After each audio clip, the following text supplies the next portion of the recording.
Los dos otros escenarios, Juan Carlos, la Venezuela transeúnte y la Venezuela truncada, ¿verdad? El primero, la Venezuela transeúnte, deviene de una victoria, después de acordada en Barbados unas elecciones, ¿verdad? Con las condiciones que se dé, deviene una victoria de las fuerzas democráticas o del gobierno interino en la elección presidencial.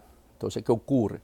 Los dirigentes de los partidos políticos triunfantes, ¿verdad?, trabajan por la reinstitucionalización del Estado, generando un círculo virtuoso donde los ciudadanos empiezan a confiar y a ceder en beneficio del bienestar común.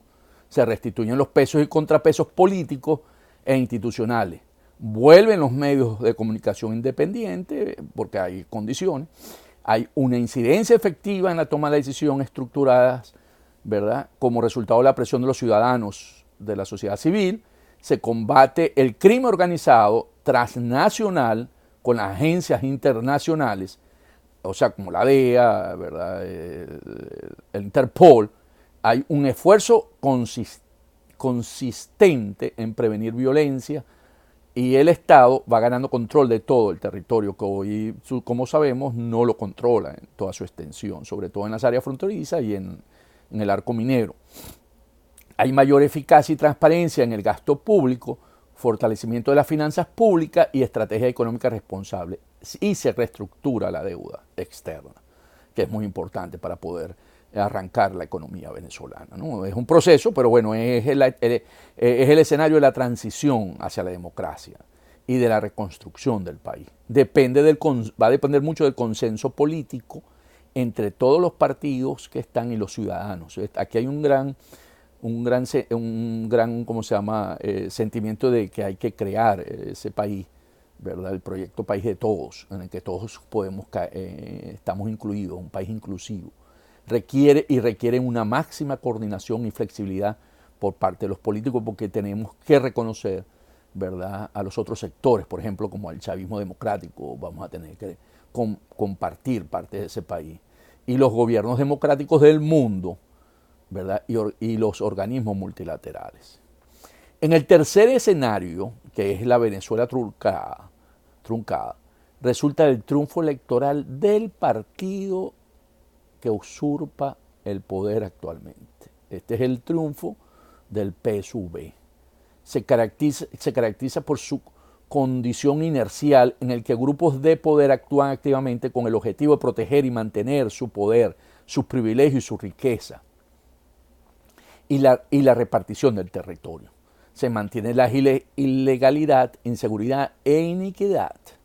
Los grandes problemas del país no parecen susceptibles de ser enfrentados con eficacia, por lo que se privatizan las empresas del Estado entre los amigos internos e internacionales del gobierno. Esto es importante, Juan Carlos, porque claro, si el PSUV gana esa elección, entonces, ¿qué vamos a tener? Vamos a tener que la gente de capital foráneo, ¿verdad?, capital para invertir en el país, va a tener temores en la primera etapa. Y por lo tanto, para poder arrancar ese país nuevamente, los que van a invertir en la economía van a ser los factores allegados hasta ahora de 20 años del país. Eso sucedió en la ex Unión Soviética cuando cayó el muro en Berlín, que se dieron los oligarcas rusos, que fueron los que compraron las empresas del gas, las empresas de teléfono. Entonces, eso podemos verlo en Venezuela, pues son los únicos que van a llevar el dinero a Venezuela después de una elección. Las sanciones de los Estados Unidos y de los demás países a las empresas del Estado se desmontan porque fue producto de una elección.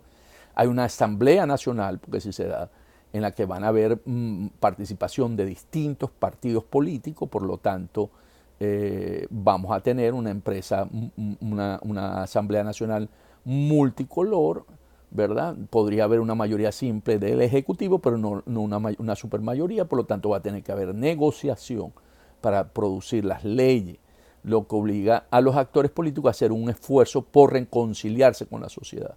El crimen organizado diversifica sus negocios, persisten las desigualdades, se refuerza el control social mediante los programas sociales. El éxodo de venezolanos se acelera al principio por la desconfianza inicialmente, pero luego se reduce al país empezar a tener una pequeña estabilidad. Pero persisten las diferencias regionales internamente dentro de Venezuela, porque, bueno, por los beneficios de las privatizaciones, donde hay, por ejemplo, las empresas de Guyana privatizarse, o la misma Estado Zulia, que se privaticen el resto de las empresas de PDVSA, y la deuda externa, por supuesto, es renegociada. Es el escenario de la pseudodemocracia, va a haber, pero no, y de las oligarquías económicas. Surgirían las grandes oligarquías, como los oligarcas en Rusia.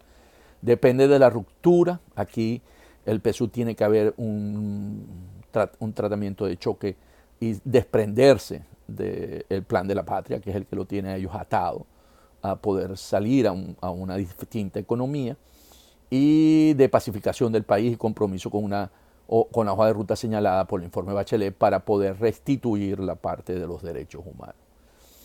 La Venezuela fallida, la Venezuela transeúnte y la Venezuela truncada son historias, o sea, lo planteo como una historia, que buscan ilustrar lo que podría resultar de la iniciativa de hoy. Sin embargo, no son un pronóstico, no es que porque el futuro de Venezuela, como lo dice la canción de Joan Manuel Serrat, en Caminante no hay camino, ¿ok?